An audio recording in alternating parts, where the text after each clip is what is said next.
Bonjour à tous. Lorsque la cathédrale Notre-Dame de Paris a brûlé, nous avons été sidérés, pris à la gorge, comme à l'occasion d'un grand deuil national.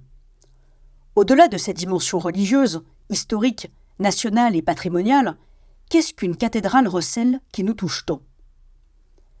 Une cathédrale ressemble à un être humain, ou plutôt, tout être humain est une cathédrale.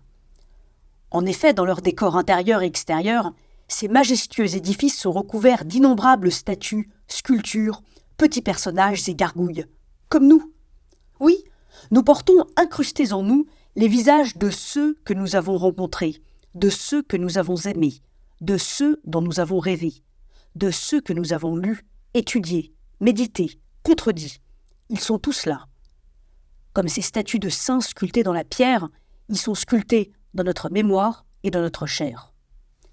Les gargouilles, elles, représenteraient les chimères de celles et ceux que nous avons été ou que nous aurions pu être. Elles portent en tout cas les rictus de nos regrets et de nos remords.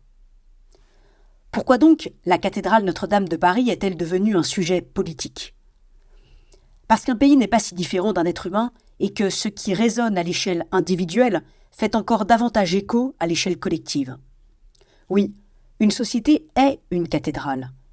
Elle a ses gargouilles qui la hantent et qui lui procurent pourtant du relief en lui donnant mauvaise conscience. Nous en avons des non-dits dans notre pays, que nous laissons de côté dans une indifférence trop vaste pour ne pas être suspectes. Des refoulés qui apparaissent au cœur des ronds-points, des angles morts qui brillent et qui brûlent d'être si lâchement ignorés. Notre cité a ses sculptures de pierre qui la retiennent et qui l'inscrivent dans un passé parfois si lourdement qu'elle n'a plus la force de se projeter dans l'avenir. Elle a ses tours et ses frontons, nos représentants, que nous voudrions hauts et droits pour qu'ils nous élèvent, au lieu de nous abaisser avec eux. Notre cité a, elle aussi, ses enluminures, ses recoins obscurs, ses courants d'air glacial et son liant entre les pierres que les années effritent.